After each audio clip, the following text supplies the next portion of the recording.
under the amber glow of Langford's, an exclusive Manhattan haven tucked between 5th and Madison, Bella James leaned forward at a gleaming oak table, her voice slicing through the refined air.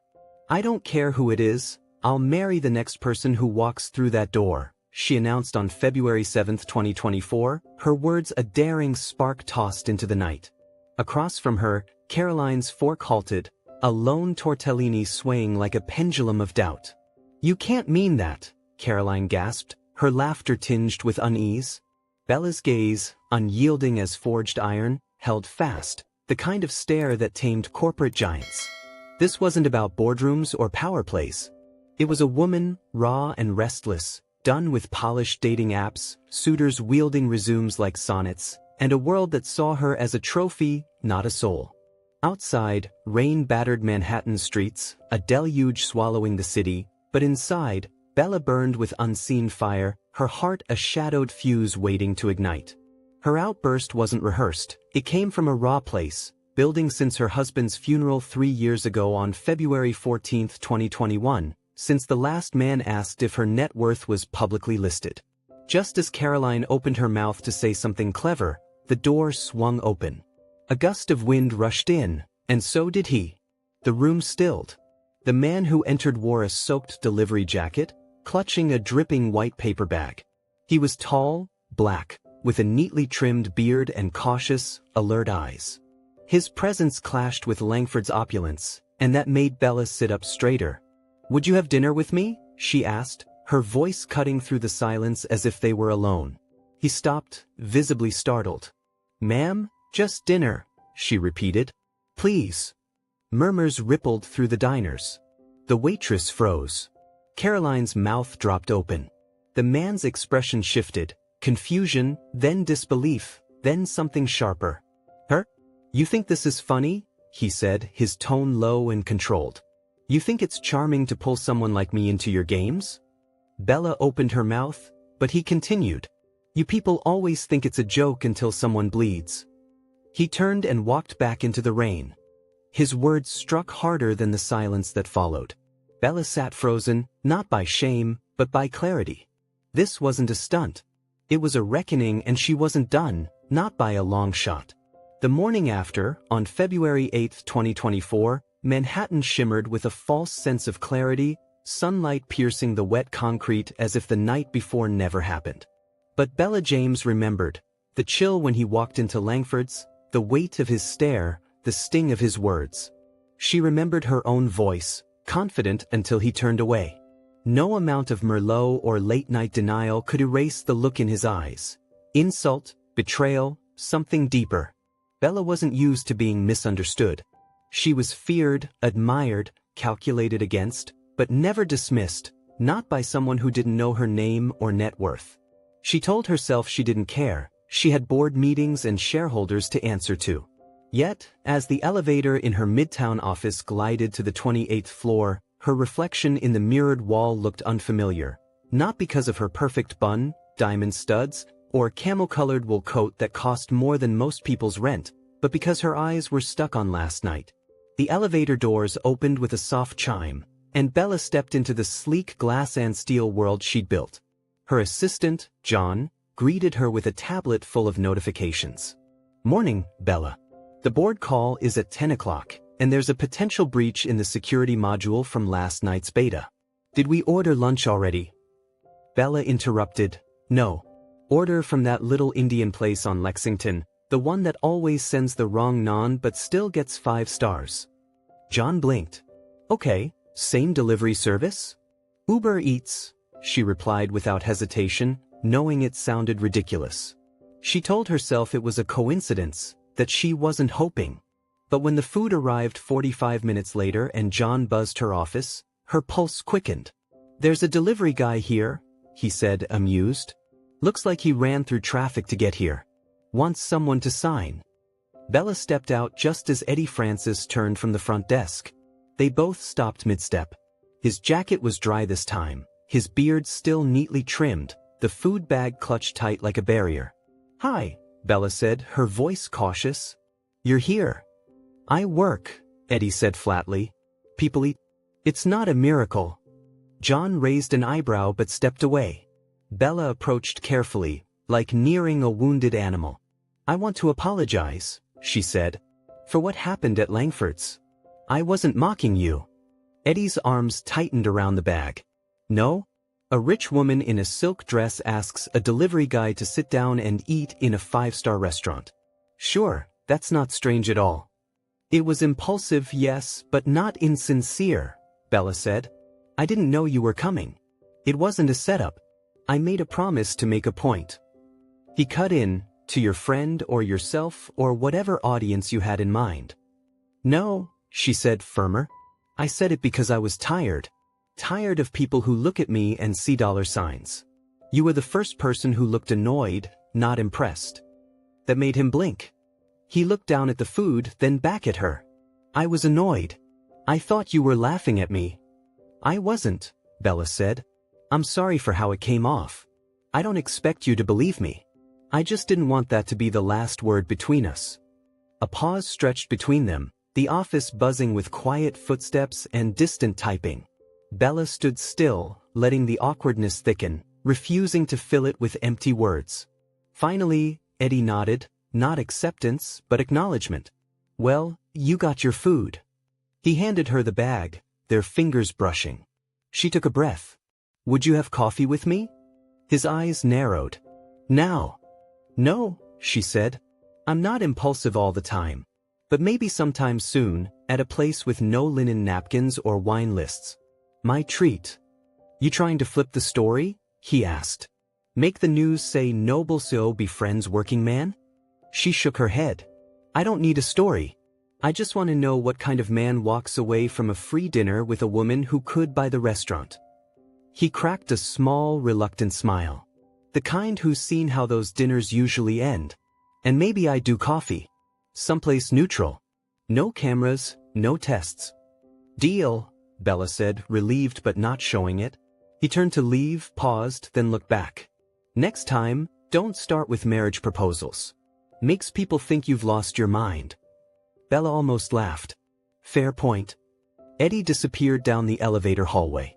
She stood in the corridor, the bag of curry warm in her hand. This wasn't part of any plan, but it was real. And for the first time in a long time, real felt better than safe. The coffee shop, Elsie's, sat tucked between a dry cleaner and a corner bookstore on Harlem's east side, far from Bella's gleaming glass towers. It had mismatched chairs, faded jazz playing low, and was Eddie's choice. On February 10, 2024, Bella arrived 10 minutes early, her driver dropping her a block away to avoid attention. She walked in jeans and a dark coat, hair down, makeup light, no security or entourage, just Bella. The door's bell jingled like a 1950s sitcom. The air smelled of burnt sugar and cinnamon. Eddie was already there, in the back, folding a paper napkin into triangles as if calming a storm inside him. He didn't smile when he saw her but didn't look away either. Bella slipped into the chair across from him. "You're early," she said. "So are you," he replied. "You came. You asked," she said. "You could have said no." "I thought about it." He slid a mug toward her. "It's not a 5-star espresso, but it's strong." She sipped, bitter, hot, perfect. They sat in unfamiliar silence, surrounded by older men playing chess, a teenage girl typing on a cracked laptop, life moving at a rhythm Bella hadn't felt in years. "So," Eddie began, leaning back, "why'd you really ask me here?" "Because I realized you're the first person in a long time who didn't want anything from me," Bella said, not blinking. "And because I owed you a conversation that wasn't public or awkward or surrounded by forks worth $150. He studied her. "You sure about that? People like you usually come with an angle." "I'm tired of angles," Bella said. "Tired of checking motives, calculating risk. I wanted to sit across from someone who doesn't care who sits on my board or how many zeros are in my account." "You might be disappointed," Eddie said.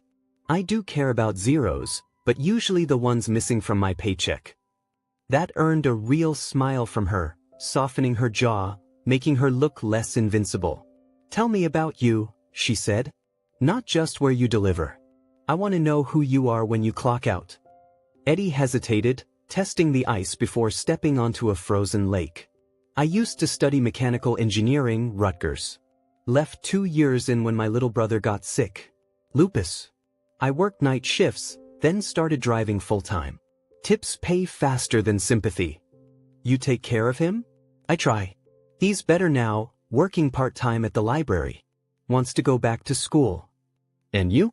Still figuring that out. He shrugged. Dreams are costly. So's regret, Bella said. He nodded slowly. What about you? You always start dinner conversations with marriage offers? She winced. That night was a breaking point. I wasn't joking, but I wasn't fully sane either. Grief will do that. Eddie blinked. Excuse me? You had the look, he said, not unkindly. People who've lost something and pretend they haven't. I've seen it before, in the mirror mostly. Bella looked at her coffee, its surface reflecting a flicker of herself.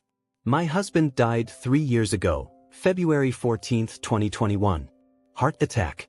He was only 46. I'm sorry. So was I for a long time. Then I got good at hiding it behind acquisitions and quarterly earnings. You don't have to explain it to me, he said. I get it. That quiet understanding settled between them like a warm coat. Outside, snow fell, soft and tentative. Why engineering? Bella asked. I like fixing things, Eddie said simply. Machines make sense. They break, you find the part, replace it. People don't work that way. No, they don't, she said. But sometimes broken people still show up. You calling yourself broken? He asked. Aren't we all? She countered. He looked at her a long moment, then nodded. Yeah, but most of us don't have the courage to say it out loud. The door's bell jingled, but neither turned. The world beyond their table felt distant. Eddie reached into his coat and pulled out a gently worn paperback, sliding it across. To Kill a Mockingbird. My favorite. It's about seeing people clearly, even when the whole town refuses to. Bella touched the cover gently. Thank you. Don't thank me. Just read it. Might make you think twice before daring strangers to dinner. Bella laughed softly, surprising herself. Deal. When they left Elsie's 30 minutes later, the snow was sticking. They walked together, not touching, not saying much, just walking, two strangers bound not by status or plans, but by something rarer, the absence of pretense. At the corner, Eddie paused. You good to get a cab from here? I'll walk a little longer, Bella said. Clear my head. Try not to invite anyone else to dinner, he said with a smirk.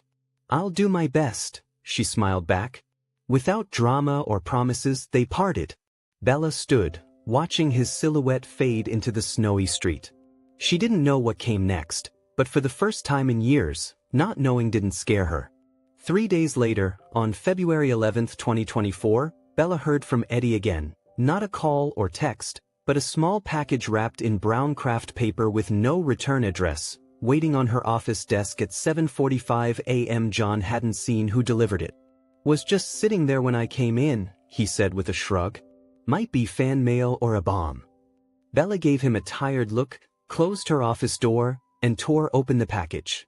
Inside was a folded white napkin, Langford's kind, creased but clean, with a yellow post-it note tucked inside.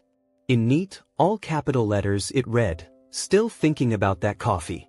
Her lips curled into a smile she didn't suppress, small, absurd, oddly perfect. She placed the napkin on her desk like a relic and stared out at Manhattan's skyline, gray but not cold. That afternoon, between meetings, Bella reread the final pages of To Kill a Mockingbird. Atticus Finch's quiet bravery, the unspoken lessons in discomfort, echoed inside her, not the courtroom or injustice, but the reminder that some act from principle, not performance. She hadn't known she needed that until she saw it in Eddie. That evening, after a call with a European investor, Bella typed a message, "Elsie's again. My turn to bring the coffee this time." She hovered over send but hesitated. This wasn't about chasing a moment. It was about being careful with something fragile. She deleted it and waited. The next day, February 12, 2024, during a team roundtable at headquarters, Bella contributed as usual, measured, direct, insightful. but her mind drifted north to a man who folded napkins like origami and handed her books instead of compliments. After the meeting, she excused herself and walked alone, no driver or assistant, to a public library tucked between high-rises. Inside, on a community notice board, between a missing cat flyer and a tax prep class ad, was a handwritten note. Free tutoring math and science, Mon and Wednesday 5 p.m., Eddie F.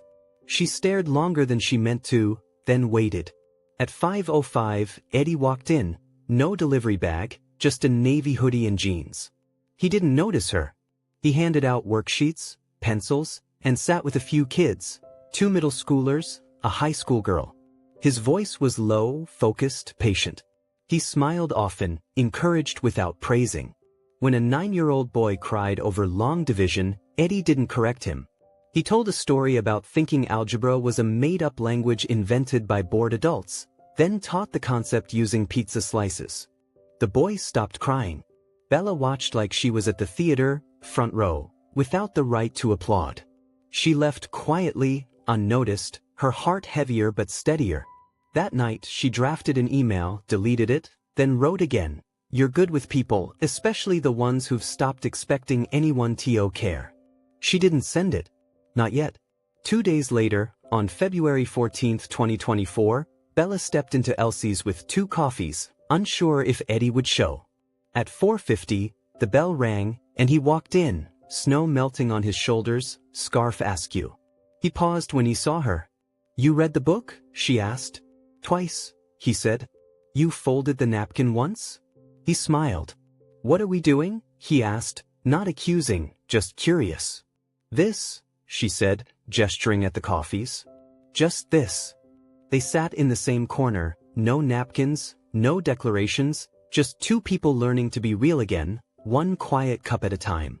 Bella didn't know if this was a story with chapters or a long preface, but it wasn't artificial. For the first time in a long while, that was enough. It started with a single photo. By morning, February 15, 2024, Bella's inbox flooded with subject lines from curious to cruel. Powers O shares coffee with mystery man in Harlem, Langford's lady and the delivery Romeo.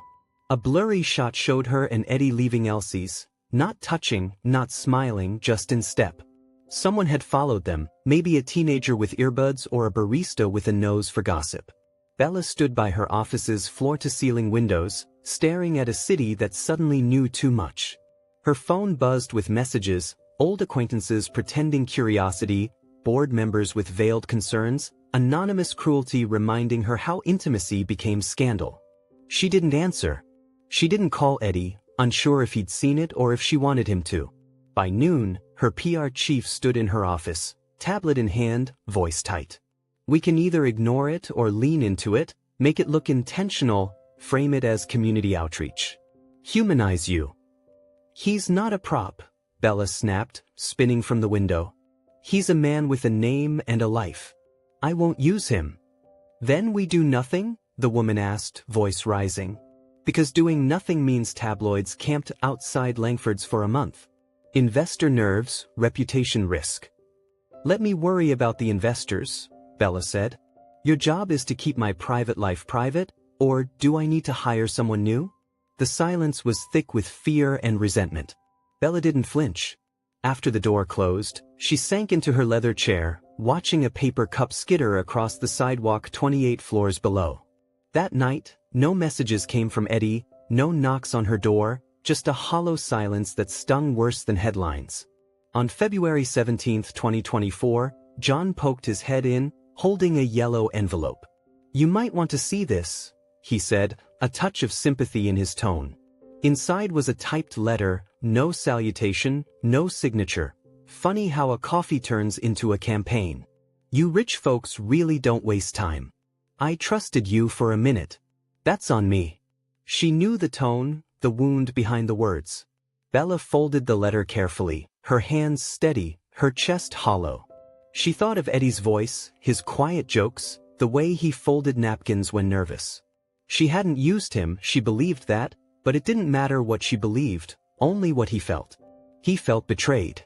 That evening, Bella didn't go home. She took the downtown train, hood low, coat zipped, and walked to Elsie's, But it was closed, chairs stacked, lights off.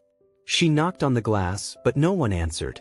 Across the street, the library's tutoring session had ended, empty tables and leftover worksheets near the window. The note was still there, free tutoring, Eddie F. She stared at the loop of his F and made a decision. The next morning, February 18, 2024, she stood outside the local rec center before 8 o'clock. The front desk staff knew Eddie. He comes in Saturdays, runs the kids' basketball drills, the woman said, not asking why Bella was there. 30 minutes later, Bella found him in the gym, bouncing a basketball between drills. Kids adored him, laughing when he faked a bad shot or let them win a sprint. He saw her but didn't stop. He finished, handed out water bottles, clapped a boy on the shoulder, then walked over slowly. "What do you want?" he asked, not unkind, but distant. "To explain," Bella said. "To fix it if I can." "You can't." "Then let me apologize to your face." He exhaled, glancing at the court. "You told me you weren't using me. Then the world turns my face into a headline." "I didn't plan it," she said. "I didn't want it." "Doesn't matter," he said. "You still benefit from it. You'll survive this. I'll be the joke with the delivery bag."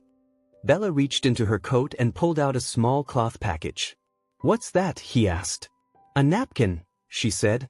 "Same kind from Langford's. I kept it. Wrote something on it this time."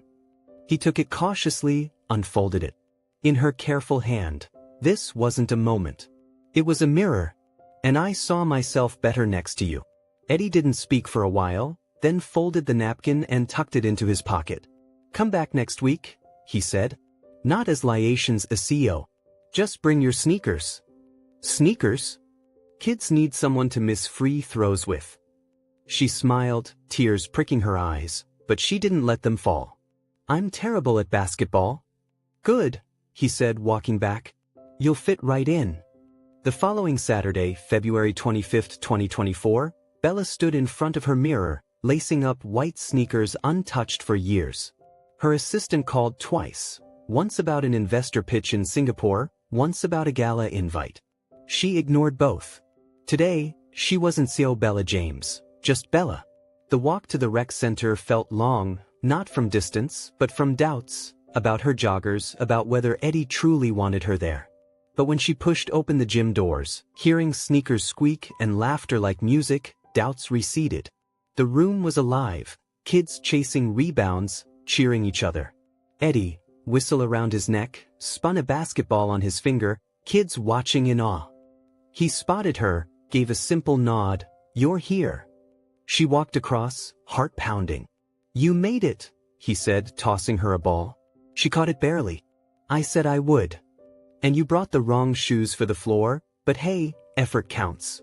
"I also brought juice boxes," she said, holding up a grocery bag. "Then you're already the MVP," he grinned. The next hour blurred. Bella missed every shot, laughing harder than she had in years. The kids teased mercilessly but kindly, blunt and inclusive. They didn't care who she was, only that she was there. After the last water break, Bella sat on the bleachers, catching her breath. Eddie sat beside her, watching the kids' chaotic dodgeball. "You're good at this," she said. "They listen to you."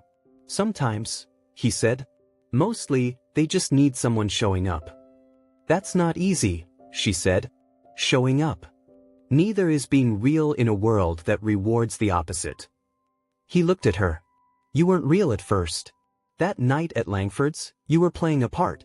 Rich woman bored with her life, making a spectacle." She didn't flinch. "I know. But then you showed up here in those ridiculous shoes. And now the kids think you're cool because you missed 14 shots in a row." 15, she corrected, smiling. "Don't shortchange me." He chuckled. A beat passed. "That article's still floating around," he said. "It'll probably resurface every time someone Googles my name." "I can get it pulled," she said. "I know people. And that would make it go away for you." She hesitated. "Not for me." "You didn't ask for any of it," he said. "But you didn't stop it either." "True," she exhaled. "I didn't know how." "You do now," he said. "You're learning. That's what matters to them." He nodded toward the court. And to me. Bella looked at him, not as a man who had reason to walk away, but as someone who kept offering chances, not from pity, but principle. Thank you, she said softly. Not for forgiving me for not letting me off the hook. That's not the same thing, he said. Forgiveness is earned. Letting someone off the hook is lazy. She reached into her pocket and handed him a folded paper. What's this? He asked. An idea. Something I've been sketching out. He unfolded it, scanned the rough notes. A mentorship fund for kids in programs like this, after-school tech training, scholarships, guest speakers. I already have a few people on board. And you want my face on it? He asked. No, she said quickly. I want your input, your leadership. I've got the money, the infrastructure, but this, she gestured around, you understand it better than I ever could. He folded the paper and tucked it into his pocket. We'll talk, he said. After dodgeball. She laughed, a gut laugh, not social training. Later, as the gym cleared and kids hugged them goodbye, a 13-year-old girl, Sarah, stayed behind, tall with sharp eyes and a weary expression. You coming back next week? She asked Bella directly. Bella looked at Eddie, who smiled and shrugged. If you'll have me, Bella replied. Sarah nodded. We need someone worse at free throws than me. Bella grinned. Then I'm your girl. As she walked out into the early evening's soft light, Bella felt something shift, not in the air or sky, but in herself. Not redemption or resolution, but motion, honest and steady. She had showed up, stayed, and would return. The headlines returned faster than expected, starting as whispers, online comments speculating about Bella's interest in community centers. Then came photos on February 26, 2024, Bella laughing with kids on the basketball court, handing out juice boxes, talking with Eddie near the bleachers. Not scandalous, no intimacy beyond smiles and shared space, but the media turned them into something else. From boardroom to basketball court, has so Bella James found love in Harlem? One article blared. Another, Bella's charity or Bella's crush, with a composite of her stock photo next to Eddie's blurry figure. Bella stood in her office, staring at the screen, not angry or embarrassed, but frustrated, a slow burn in her chest. She'd known this might happen, that her world couldn't see sincerity without dressing it up or tearing it down. Her general counsel called 30 minutes later. We've had 4 board members request a special session, he said cautiously. They want clarity about your recent public image choices. Bella watched snow flurries brush her office window like ash. Let them have their meeting, she said. But I won't apologize for caring. They may want more than an apology. There's talk of succession planning. Investors are jittery. A distraction, she repeated, almost to herself.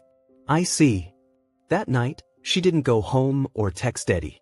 She walked through the city, past bright storefronts, steaming subway vents, laughing tourists, and honking cabs, until her feet hurt and the noise blurred into white.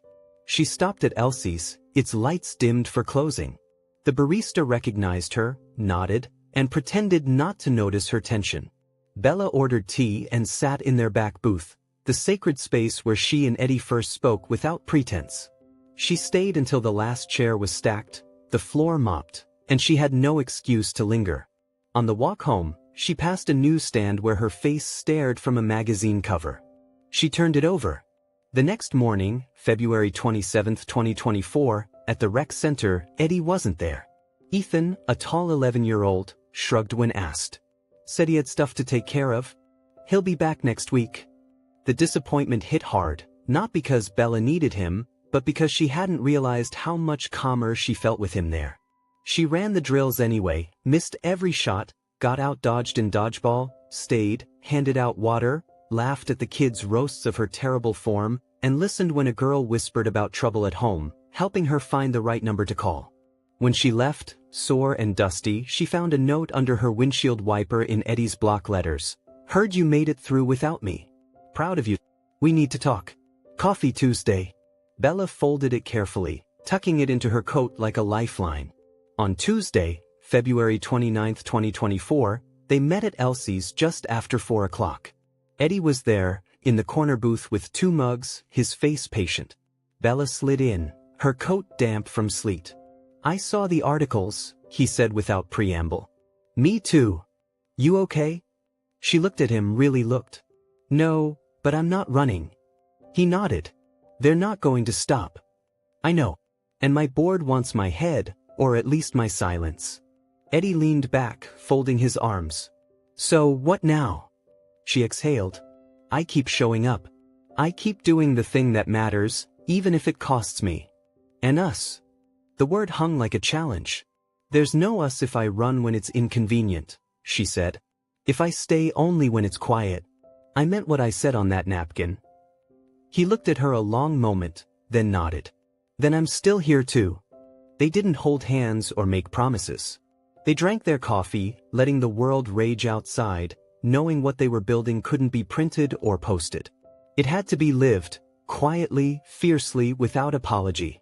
The boardroom was colder than usual, not just the air conditioning, on March 1, 2024. 12 men and women sat in silence, some with arms crossed, others hiding behind tablets. The meeting, called under the guise of quarterly performance alignment, was about Bella, perception, control. Chairman Richard Bill cleared his throat with verdict-like gravity. Bella, we acknowledge the remarkable growth this company has seen under your leadership. No one's disputing that, but recent media developments have raised concerns among investors, partners, and the press. There's a narrative detracting from the mission. Bella folded her hands, calm, deliberate. The mission is intact. Our metrics exceed projections. But your visibility has shifted, Richard said. Your name is now attached to a different story. One of community engagement, public mentorship, real impact, she countered. Isn't that something we should be proud of? A woman in her 60s, with decades in PR, leaned in. Perception shapes valuation, Bella. It's not about who you have coffee with. It's how the world interprets that. And lately, the world has questions. Let them ask, Bella said. I'll answer them. With all due respect, Richard said, your continued involvement with this man, Bella's eyes narrowed. His name is Eddie Francis. Yes, Mr. Francis, Richard corrected, uncomfortable. It's put us in a difficult position. The market reacts. Investors worry about optics, stability. Bella stood, hands braced on the table. I've given this company 14 years. I built it from a rented desk and a single patent. We've survived 2 recessions, 1 acquisition war, and a near hostile takeover. And now you want to measure me by who I mentor, who I care about in my off hours. We're asking you to be strategic, someone muttered. No, Bella said. You're asking me to be silent and I won't. The room buzzed with discomfort. Someone shuffled papers to break the tension. If anyone believes this company is better off without me, say it now. Call the vote. Let's not pretend. No one moved. The silence wasn't agreement but fear of the cost of replacing her. Bella nodded. Then we're done here. She left, her heels echoing like a slow drumbeat of defiance. That evening, she stood outside the rec center, the gym's warm lights and sounds of bouncing balls wrapping around her like a bomb. She stepped inside, sneakers in hand. Eddie was helping a boy adjust his grip on a ball. He spotted her, waved the kid off, and walked over. Rough day? He asked. Boardroom theater, she said. I played the lead. Might have burned the script. Good, he said. Scripts are overrated. They didn't say much after. Bella joined the drills, missed more shots, laughed louder. The kids didn't care about headlines, only that she was present. Afterward, she and Eddie walked toward the train station, snow falling, flakes clinging to her lashes and his shoulders. You ever get tired of fighting? She asked quietly. Every day, he replied. But I get more tired when I give up. I told them your name, she said. In that room today, they didn't deserve to act like you were a problem. Eddie's expression was unreadable. That cost you something. It cost me something to stay quiet. This was cheaper. He smiled, small but proud. At the corner, their paths split. You heading home? She asked. Eventually, he said. You. Still clearing my head. You've taken up more room than I expected, she said. He chuckled. Careful. I'm not easy to evict. Good, she said. With a quiet nod, they parted, neither looking back. Something between them had shifted, not louder or more defined, but deeper, stronger. An invitation arrived on thick cream-colored paper with a gold seal from the governor of New York on March 5, 2024. Bella read it twice, setting it beside a half-finished coffee and a mentorship fund proposal folder. She was to be the final keynote speaker at the Voices of Equity Gala, a televised event celebrating leaders in business, education, and social impact. 14 minutes, prime time. It was an honor and a trap.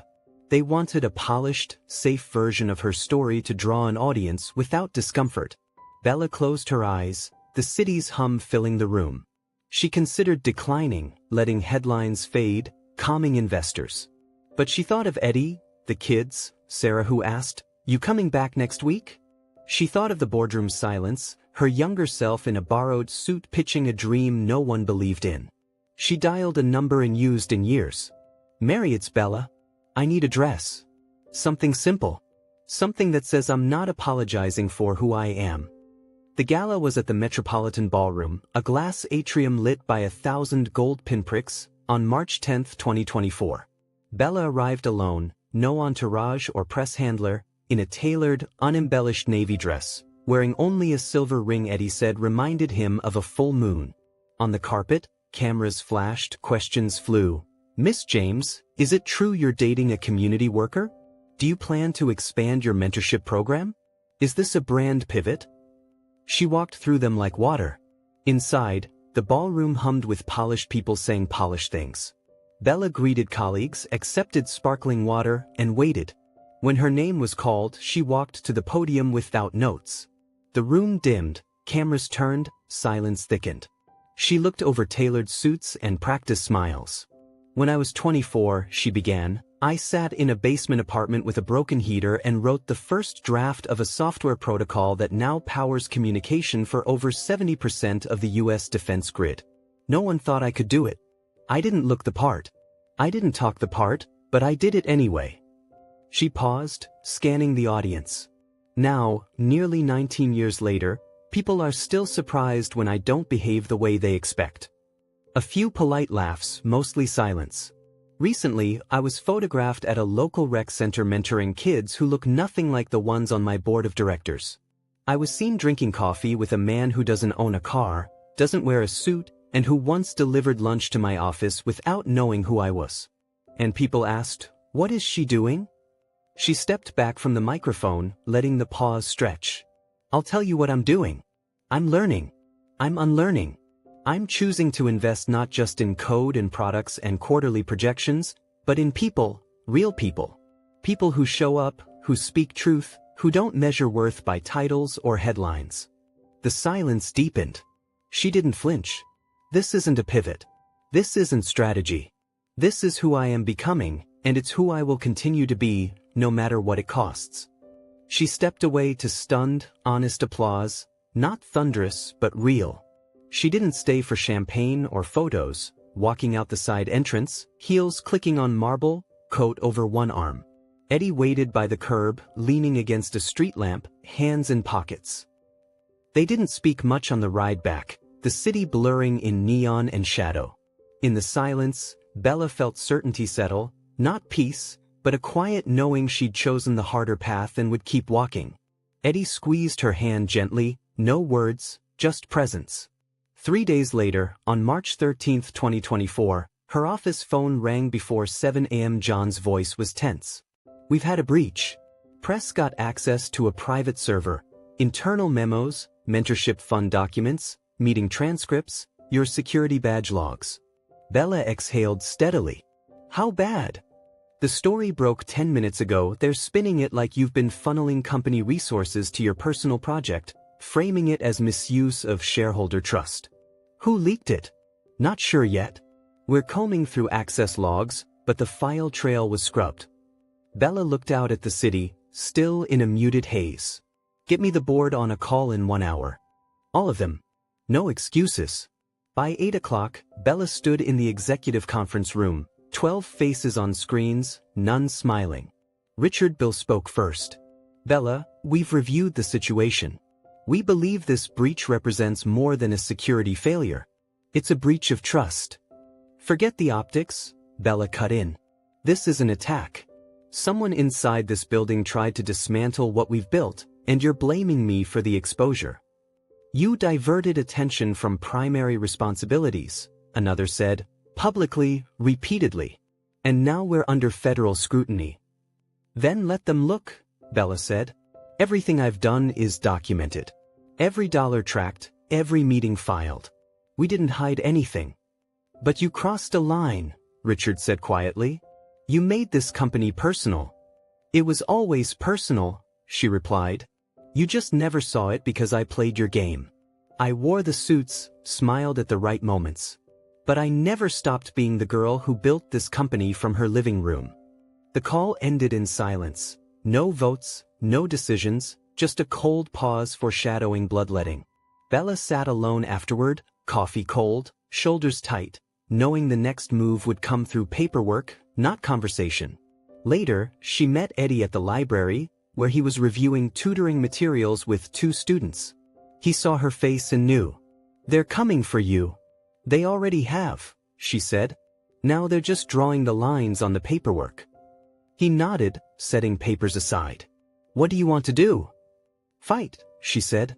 But not just for me, for what this is, what it means. Then you don't fight them, he said. You fight the idea that what you're doing is wrong. That night, Bella drafted a public statement in her own voice, not PR approved. It spoke of leadership as presence, mentorship as investment, community as infrastructure. Posted on her platform, Bypassing Media, it was shared over 90,000 times by morning. A hashtag trended with her name, not from tabloids, but from teachers, engineers, parents, small business owners sharing her words like gospel. Bella didn't watch the storm build. She went to the rec center, put on sneakers, cleaned the gym floor. Eddie walked in with donuts. You know there's an organized campaign in your defense? Grassroots, investors, employees, even a few quiet board members. Then I guess they finally heard me, she said, biting into a jelly donut, powdered sugar clinging to her lip. That's the problem with power, she said. People think you have to shout to use it. But sometimes the loudest thing you can do is show up. The official letter came on March 15, 2024, in a cream-colored envelope embossed with the company seal. The board had voted, effective immediately, Bella James would step down as CEO. No scandal, just a surgical severing masked as mutual agreement. Bella opened it without ceremony, standing in her office, one hand on the desk where her first prototype was built. No tears, no rage, just steady silence. She packed personal items, the first edition of To Kill a Mockingbird, a photo of her and her late husband, an origami crane from a Langford's napkin. John stood at the doorway, unsure. She handed him an envelope. The mentorship fund is now a standalone nonprofit, fully endowed. You'll find the structure inside. Bella, he began, but she shook her head. It's not a goodbye. It's a reboot. She walked out, taking the elevator like any departing employee, no cameras, no speeches, stepping into a different future. Outside, the city was crisp, washed clean by rain. Eddie waited by a rusted pole, hands in pockets, face unreadable. It's done, she said, holding up the envelope. They made their move. And you? I made mine 3 months ago when I asked you to sit down for coffee. He searched her for cracks. You okay? No, she admitted. But I'm clearer than I've been in years. He opened a taxi door. We have somewhere to be. Where? You'll see. They drove 45 minutes, past the skyline, over bridges, through neighborhoods. The cab stopped at a modest brick building with boarded windows and faded paint. What is this place? Bella asked. Used to be a community center, Eddie said. Shut down 6 years ago. City funding dried up, but the bones are good. You want to rebuild it? I want us to rebuild it. This city doesn't need more statements. It needs spaces, real ones, where kids come after school, where old folks aren't forgotten, where people aren't measured by what they wear or earn. Bella stared, imagining lights in the windows, laughter in the halls, music, books, hope. We don't have permits, she said. We don't have investors. We have ideas, he said. And time, and people ready to show up. Bella's smile was tired, messy, real. Let's do it, she said. Let's build something that doesn't care what your resume says. Over weeks, they gathered volunteers. Eddie called in favors from tutoring sessions, church programs, delivery shifts. Bella reached out to quiet bored allies who sent supportive texts. Materials were donated, an electrician worked for free, a retired architect brought blueprints. It was messy, chaotic life. Bella showed up in jeans and boots, hair tied back, hands dirty with paint and dust. Eddie was there, sleeves rolled, fixing sinks, installing shelves, turning the intangible into action. They called it the Hall, a place to gather, to grow. One evening, March 20th, 2024, Bella stood in the freshly painted main room, new light fixtures humming. We open next month, she said softly. You ready for that? Eddie stepped beside her, looking at the space like it was more than drywall and bolts. I've never been more ready. Bella looked at him, not as a CEO or symbol, but as a man who'd changed her life's shape. You never asked for this, she said. Neither did you, he replied. But here we are. She reached for his hand, no hesitation. Let's make sure it matters. The hall opened on the first Saturday of February, February 3rd, 2024, the sun casting soft light over cracked sidewalks and a line of people, kids with basketballs, teens with camera phones, grandparents with walkers, volunteers in paint-streaked jeans. A hand-painted banner hung crookedly above the doors. Welcome home. Bella stood inside, palms damp but steady, heart drumming. She'd spoken at summits, pitched to billionaires, been profiled in Forbes, but this felt larger. She saw familiar faces, Ethan, holding the door for an elderly woman, Sarah, handing out orientation folders like a Fortune 500 receptionist. Eddie appeared, clipboard in hand, waving across the room. We've got too many people, he murmured, grinning. I warned you we'd be a fire hazard. I'll take that problem, Bella said. The ribbon cutting was symbolic, 2 folding chairs holding the strip, borrowed giant scissors doing the honors. No hired speaker or press, a high school choir sang Sam Cooke's A Change Is Gonna Come, and no one hid their tears. Bella spoke briefly, from the gut, about being seen, belonging, building from conviction, not capital. When she stepped down, Eddie caught her hand, held her gaze, and said, You did it. We did it, she corrected. The building pulsed with energy, a community kitchen served free meals, the gym rang with sneakers and laughter, the tech room buzzed with kids on donated laptops playing coding games. In a corner, Tiana, a recent parolee, filled out a job application with a mentor's guidance. Bella slipped to the rooftop, the city close and real, not towering or distant. Eddie joined her, 2 coffees in hand, steam curling into the breeze. You remember when you told me I wasn't real? She asked. I remember you didn't like hearing it. You weren't wrong. She faced him. Thank you for not letting me stay small in a big world. You were never small, he said. You just needed somewhere to land. And now you're building the landing for others. They sat on the rooftop's edge, the city breathing below. Bella didn't wonder what came next or calculate risks. She felt present. As evening settled, the hall glowed warmer, music played, someone danced badly but joyfully, kids bounced balls under street lamps, a man strummed a guitar off-key but full-hearted. This wasn't legacy on a plaque or headline. It was community, justice in motion, love without permission.